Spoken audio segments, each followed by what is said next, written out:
Sam. Hi, Simone. How are you doing? I'm so good. I I'm mean, drinking Aperol Spritz. I know I love Aperol Spritz. Actually, that's a lie. I actually don't love them, but I love yours. Thank you. Because it's not too bitter. Really? Yeah. You think it's bitter? I think it's bitter. No, there's sweetness in there. That's my issue with Aperols. But that makes it good because it's like, oh, I'm not drinking, I'm having medicine. Oh, interesting. Yeah. You have a problem. Okay. She has an issue. But that's okay, we love her anyway. Welcome back to Don't Jump. Cue the intro. Welcome to Don't Jump, the podcast about surviving workplace nightmares. I'm Simone. And I'm Sam. Every week we dig into the internet's wildest job stories because honestly, sometimes you just need the will to live. And sometimes you just need to laugh so you don't cry. So grab your coffee, ignore your boss's emails, and let's get into it. Okay, so I have another question for you today, Sam. I have another answer for you today, Simone. Promotions. Oof. Are they always a good thing? That's a good question. It's a big, heavy question. I don't think I've ever received a promotion. What? Oh, wait. I've never received like a congratulations, we're promoting you to senior manager or promotion. What have your promotions looked like? You're an intern, now you're hired. Interesting. Yeah. Well, that's still upward mobility. Someone saying you're doing a good job, we want to see you continue to do a good job. Mm-hmm. But does moving up always feel like moving forward? Not at all. Yeah, right? I feel like titles are fake, especially if you're in like the marketing, comms, entertainment-ish space. Oh my god, sales? Like, what is that? You're all doing the Please. same work. It doesn't matter whether you're a director, a specialist, a coordinator, you are doing the same work. Right. Sometimes getting that promotion doesn't feel like upward mobility. It feels like you're being, I don't know, pushed maybe sideways into more corporate theater. Bureaucracy. Yes. Yep. Like, why am I in this meeting? What is this meeting about? What This are we even meeting talking is about about? talking about the thing that we need to talk about in order to come to a decision Right. on the thing that was brought up yesterday in yesterday's meeting about the thing in order to be able to go back to leadership and tell leadership that we talked about the thing. That sounds super important. It's so important. Oh my god. And you're making 5K more, yay! 5K more. Yeah. And now you have to manage people and you're showing up to your one-on-ones like, honestly, I don't care. But it's the corporate theater of, no, I'm a very serious business professional. I do care. This KPIs. I wear heels to work. Yes! Wow. Blazers. Blazer. Yeah, but I do rock a blazer. Oh, I I do look don't. good. You don't? I'm pretty sure that I don't know how to dress for the workplace because I tried to go shopping for work clothes when I was starting my last job, like my last in-person job. And I remember texting both of my best friends pictures in the dressing room like, hey, you think this will be good for work? Response, not appropriate for work. Bitch, not we appropriate can for work. see Not your appropriate for work. nipples. I'm sorry. I love having my nipples out. I think I'm a nudist. Right, okay, we have some, I don't know how we landed here, but I don't think those types of like, oopsies are allowed when you do get promoted, when you're in upper management. Now you're a very serious business person. Yep. On paper, promotions are supposed to be the goal. They're supposed to be the next step that we strive for, but a lot of times that success actually just feels like stress, and the question is it freaking worth it? It's a great question. I know. So, this is a classic. I'm good at my job. They rewarded me by giving me a different job I never asked for. Okay. On the career guidance thread, AV Bellybolt said, "What to do about a promotion I don't want? Advice."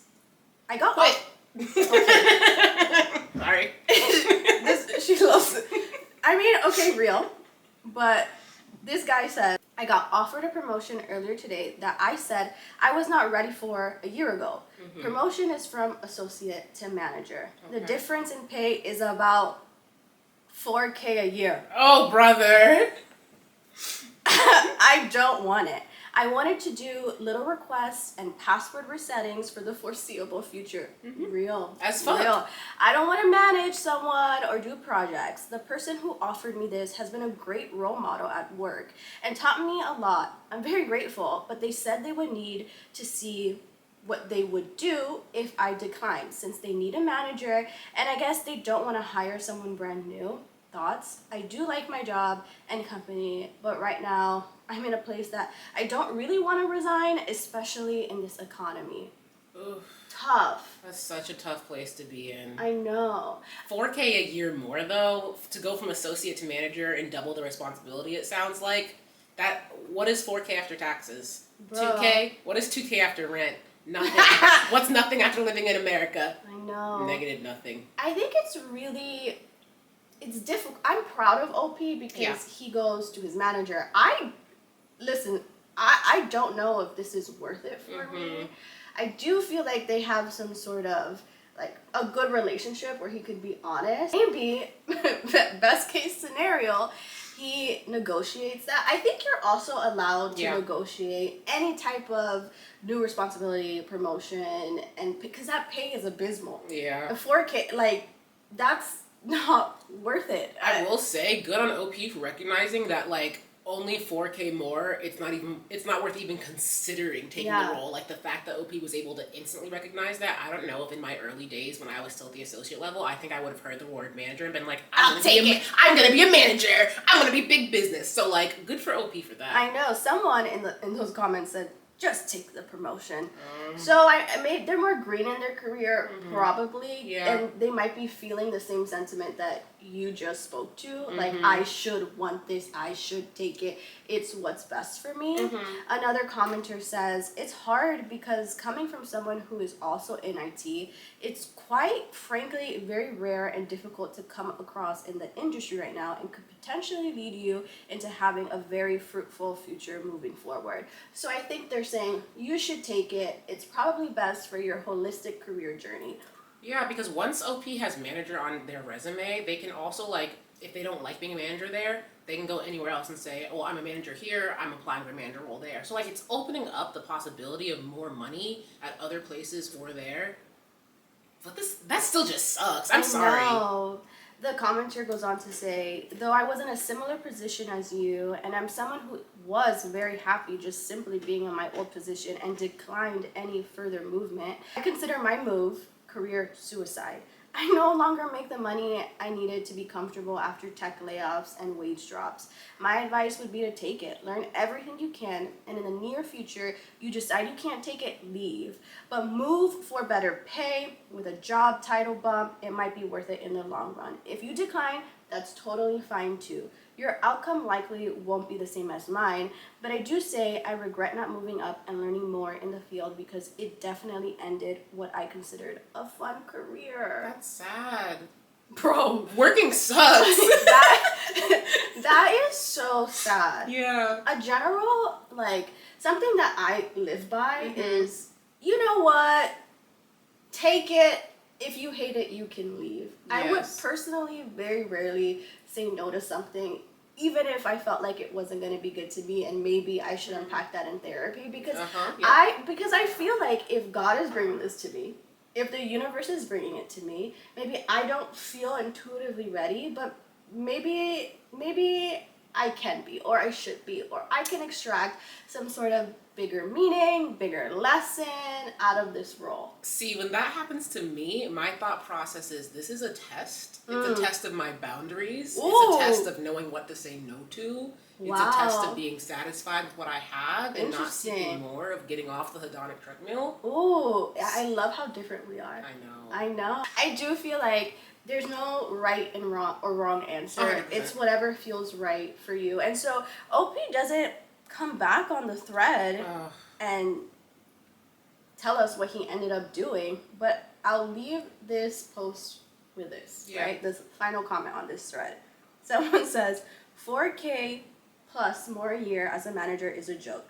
That works out to be $2 more an hour. Tell them not only no, but hell no. Hell motherfucking no. Period, King. I get that. Yep. But as I mentioned, the ideal outcome for this would be negotiate more, take it, learn what you can on the job. Yes. And then use it to go somewhere else if that's what the future holds. Absolutely. But OP seems satisfied at the associate level, so I hope wherever OP is at now, they're still satisfied. I know. Yeah. Okay. Are you Good ready? Story. I think so too. I need a little Aperol sip. Oh wait, Aperol break. Elevator music. I realized the other night You're so talented. that every time, thank you, I have a sip of kombucha. It just tastes like kombucha. I love That's kombucha. what this tastes like. I love kombucha. Okay, so what if you did get promoted, but you don't even like not only your job, but your whole career? So Move to the countryside in van life. ooh. Yeah. So Open-minded bear on the career advice thread asks, I just got promoted, but I don't like my position or career. Do I still look for a new job? And how do I justify that in an interview? So, as the title says, OP says, I'm currently in a career that I fell into and don't care for. My department is brand new to the company, which means some of the other departments just don't want to work with us and have no idea how to. My job is to analyze operations and identify inefficiencies. I have no real power to actually make changes to these processes. I can only bring attention to them and try to get changes made, but I can't actually do anything about it. I know if I'm being successful by having conversations because every conversation you have is progress. This is incredibly frustrating for me because one, relationship building is not a strength of mine. It's my biggest weakness. 2, I have nothing to do outside of being in and leading meetings. 3, I have nothing to show for my time here. We went through a realignment early last year that meant that I was good to be promoted no matter what. The pay is fantastic, $95K a year, the benefits are good. I don't like the company culture. They're big on networking, social outings, and happy hours. This is the only job I've had since I've graduated college 2 years ago, and I'm making way more money than I ever thought I'd make or even deserve. What do I do? I have an answer. For once, I have an actual answer. Okay, what's your answer? Great benefits. That means probably a great 401k program. That's great. Stop. Halt. Reduce your 401k contributions. Save as much as possible. Apply for jobs. Yeah. Get out. Get out immediately. If you are this aware of how much you don't like it, but if you're making good money, Yeah. enjoy the money, take the money, build your nest egg, get out. Yeah. I also feel like I empathize deeply with OP because it sounds like she wants to make a change. And to our earlier point, the whole thing of corporate theater is there isn't actually space for a lot of real actionable change. Yep. It is those meetings. It is talking to people. It is the show of it all. So there's a inauthenticity to it that I feel like It's debilitating. Yes, it bothers her. People who do well, and that is not a bad thing, it's not a good thing. You just kind of have to set aside. You have to kind of treat your job like theater. You might not make any change, but hey, we're gonna have these meetings. We're gonna do the tap dancey thing. I'm gonna network with people and build those relationships and just have fun. I'm hoping OP, if she chooses to stay, learns how to have fun in the role and tries to detach from meaningful change, because it's probably not gonna happen. A lot of marketing, sales, you're not gonna change the world. Sorry. Yeah. But hopefully if OP is kind of bad at networking and having those conversations, OP hasn't told their coworkers a lot about themselves. It's time to invent some grandparents. It's time to invent a husband. So they can die and then you can take PTO. Yeah, but like, actually that's really unethical. Don't do that. Don't do that. Don't do that. But nieces and nephews, you can't fake a pregnancy because that's very illegal. No. You can suddenly have to pick up your nieces and nephews from school every single day. You can become a smoker and have to take smoke breaks, aka go to your car for 2 minutes. I think and take that's a nap. super bad advice. I don't think you should pick up smoking. I'm sorry. No, don't actually smoke. Just go hide in your car. Yeah. A commenter on the thread, JJ Flight, says, it's very common for folks that are in influence roles like strategy, sales ops, business ops, analytics, consultants, etc., to get frustrated at some point and want to own something they can't directly drive, making the calls and being accountable for the results on those calls. That sounds like where you are. It's very common. So you can just be direct about it.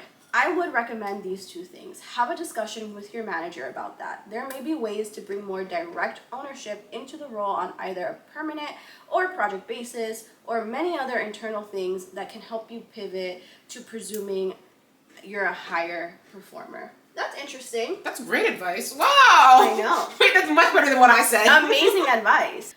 He also goes on to say, start looking externally too. And when talking to recruiters or interviewing with hiring managers, just make it that theme of wanting more accountability to directly decide and execute.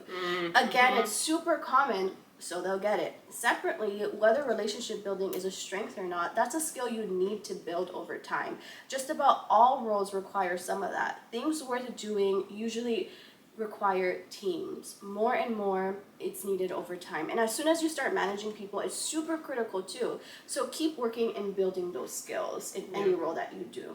Amazing advice. Incredible advice. Sometimes, you know, the things that you're learning at work aren't just for like work. That specific job. Exactly. Yeah. I think that can be that advice of team building, relationships are so important. Inside and outside of corporate. It's a skill that I hope OP goes into the office and treats it like an exercise. Who can I talk to? How can I articulate my wants and needs? How can I make them feel heard outside of just like working? You can bring that into friendships, into family relationships, etc. I really appreciate the advice this commenter gave because it was great advice because I've held a lot of roles that are like influence roles and you go to sleep at night like, what did I actually do today? Or you sit in meetings mad because you're like, we're not doing heart surgery. I feel like everyone cares too much right now and it's kind of pissing me off. Yeah, but also on the flip side of that, like you also want to attach some sort of care to it because you're spending 8 hours of your day doing this work. So I do want to have some sort of connection to it. How many times when you're interviewing for a job they ask, so why are you leaving this role? How many times? I love that question because that's your opening to glaze the fuck out of the company. Like, why am I interviewing for this role? Why am I leaving my current role? Well, I love my current role actually, but your company? I would. I'm scared.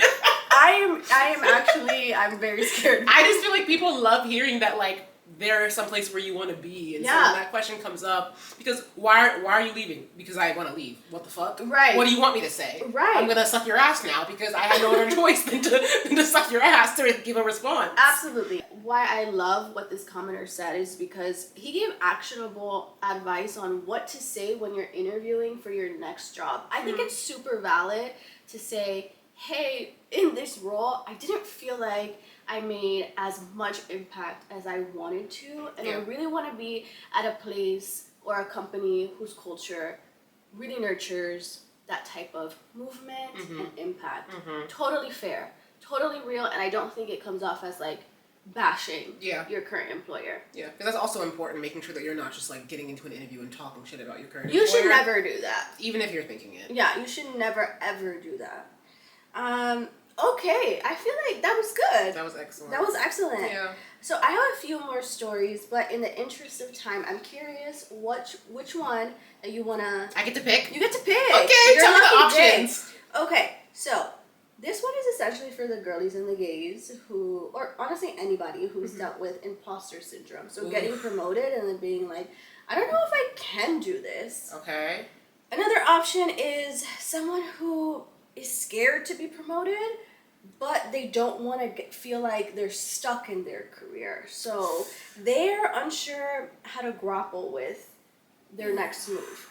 I think I like the imposter syndrome one just because I think imposter syndrome is something a lot of us deal with. Yeah. It's something I did not feel for the first 6 years of my career until very recently. You didn't feel imposter syndrome? Not that you should, because you're an amazing person and she's great and perfect, but that is shocking to me. I just always felt like I was in the right place at the right time. I'm a very go with the flow person when it comes to specifically my career. I'm not a go with the flow person when it comes to literally anything else. Sure. But from like in high school, you know, picking a college, picking a major, it wasn't that I was making pro cons list. It was, I want to be in LA. I'm going to USC. Wow. You know, at USC, it was, oh, what major do I pick? The one that everyone says I'd be good at, PR.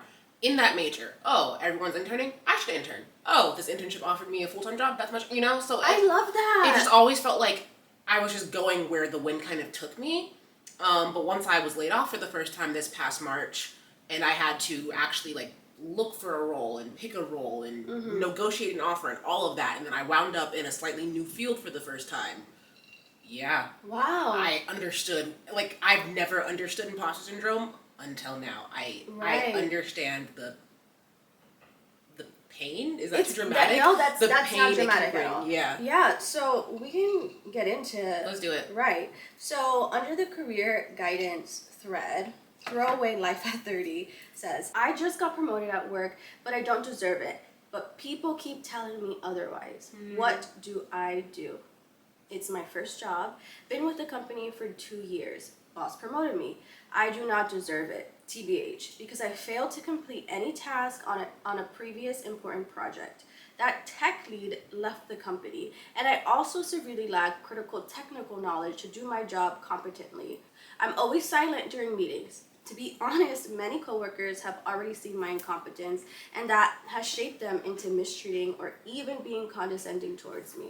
Ew, boo, I hate that. Oh, I thought she wrote that. No, I hate that. Okay, I hate mean people. Agreed. Example, one of the principal engineers doesn't even give me technical tasks. She tells me to do stuff like, come into my office today so you can meet with the IT center and show them how my laptop can't install this one program into your laptop. So I don't really understand what she's saying. I don't understand at all. It sounds like, shady bullshit. Right. And she also says her body language towards me is always very negative and condescending. When I talk to her about technical stuff, she scowls at me while only giving me a cold shoulder. My tech lead, another principal engineer, will only give me bug fix tasks and will always give me something that he feels like I can't answer. He ignores my opinion and expects me to do exactly as he says. Other engineers, coworkers treat me condescendingly, but I get the sense that they don't acknowledge, appreciate, or respect me at all. But when it comes to my boss, so someone who actually has impact over OP's career, he's like, I really like how you're sincere and how hard you work and the work that you put in. You're responsible for this important task. You're gonna do X, Y, and Z. A couple months from now, you're gonna be responsible for this large project. I wanna see you speak up in meetings. I want you to show me that you can go beyond just doing the work you're assigned. You're already doing so well. Once I see that, I'll start assigning you to much bigger tasks that you will be responsible for. Aww. I know, sounds like a real champion. Sounds like a great manager. Great manager. OP says, to be honest, I don't know what to do. He has big expectations of me. Honestly, it's a huge challenge, and I don't know if I can meet them with my current technical knowledge and skills. Like, I need a couple of years to catch up to everyone else because I lack technical knowledge and experience the most. And I can't even contribute to these important discussions because I don't know sometimes what people are talking about and why they chose certain designs and why their choices matter, etc. Maybe I can possibly measure up if I were to devote all my time to learning all this stuff in and outside of work. Feels like the whole situation will eventually blow up in my face. What do I do? That's so sad because I can hear the sincerity in OP's tone of voice while writing this. Yeah. The one thing that I wish OP had included is if they like this job. Sure. Like, the fact that this isn't their field, the fact that they don't have this technical knowledge. How did they end up here? I'm so curious because I think I have two different opinions depending on the answer to that. If OP likes this work and wants to keep doing this work, they're already set up well. Yeah. They have a manager who it seems like is aware of some of the technical knowledge they don't have, but is still championing them. Yeah. And all OP needs to do, if this is where they want to be, is have that open and candid conversation with the manager. Absolutely. I'm going to continue trying my best. Like the fact that OP said they learned most of their technical skills on the job, learning on the job scares me. I don't want to learn on the job. I want to do the job and have it be easy because I'm perfect and I know everything, you know? Right. So the fact that OP was able to learn all of this highly technical sounding stuff, even with everyone like not being helpful, it sounds like no coworkers being willing to help them out. Yeah. That's incredible. OP will go far if this is where they want to be. But if this isn't necessarily where they want to be, if it's just somewhere they fell into, quit. Yeah. Yeah, that's always gonna be my answer. Quit. Yeah. Quit. Leave. What? I do feel like tonally she didn't say anything about hating her job, wanting to leave. It seems like the company culture is the hardest part of And fuck her coworkers. Yeah. I feel like she should adopt the mindset of haters are my motivators. Hello. Like literally her coworkers are not paying her bills. They're not. You're gonna have ops on the job, but they're not the ones writing your annual review. You try your best. Your boss knows the gaps. Yes. And you can to your point, lean on him. Have like one-on-ones weekly. Yes. Ask him questions. Yes. Really lean on your curiosity. Nobody knows everything until you do know everything. So I feel for her. I do feel like a big part of that is imposter syndrome, like feeling like you just can't 100%. and you're not good at that. But I promise you this, so many people in leadership positions, they also are just pretending. It's probably harder to, make shit up when you're doing a highly technical role. But I feel, maybe this is me being naive, but I feel you can often lead with, I don't have the right answer for you now. Let me take some time to find it for you. I will follow up. And that's fair, and that's fine. And you'll still put the onus on you to figure out what the answer is and circle back. I'm circle back queen. I will circle back 1,000 times. I will circle back. I will come back around with a well-informed answer to your very serious corporate problem. And that is fair. I think we're all human and we should give other humans grace while we try and figure out the next step. Yeah, that message is for OP's coworkers, because fuck y'all. I know. They're assholes. It's never that serious to be rude or catty at work. Yeah, somebody in the comments says, as someone who was put into the same exact situation, dishwasher to key manager to kitchen manager for a brand new store in 3 years, you won't always possess all the knowledge to take the next step career-wise. But if your boss believes you're capable, then fake it until you make it. You're gonna learn all those technical skills you lack by failing a lot, and buddy, that's okay. And you're gonna know those skills better by learning them on the job than someone who took a course in them, went to school for them, whatever. Absolutely. It'll be okay. I honestly, in this case, I hope you took the promotion, you figured it out. And if you're already feeling like an idiot, you're just gonna feel like more of an idiot, but you've already sat in those feelings, so who cares? And what? Those imposter syndrome and having that anxiety, it helps to step it out, actualize what's the worst that could happen. And then when you live in it and you're already in the worst of the situation, it's actually not that bad. Yeah. You're fine. You'll survive. OP, we wish you the best of luck. Thinking about you, OP. Yeah. I hope you're firing your coworkers. I hope you're their boss now. Yeah. So, maybe not. That fell too far. Yeah, too far. We all have a line. Yeah, maybe. So I feel like in conclusion, the promotion problem, the answer isn't always black and white. It's a very individual question and answer for how to navigate your next step. Sometimes it's not right to take that promotion. Sometimes you should take it. I feel like trust your intuition in that process. Really weigh out your options, and we trust that you'll make the right decision. Have you trust your intuition until your intuition is telling you just negative feedback, negative thoughts, right? You'll know when it's your intuition, you'll know when it's fear, I think. Absolutely. Yeah. Absolutely. You know what I'm afraid of right now? The fact that my drink is empty. Girl, we gotta re you up. Okay. No, that is actually very, very frightful. I know. Outro music. This has been Don't Jump Podcast. Sam here. And Simone, follow the show, send us your workplace horror stories, and remember, We're all just doing our best not to jump. Money, Money, ass, money, money, titties, money, money, ass, money, titties, money, ass, money, titties, money, money, money, retirement.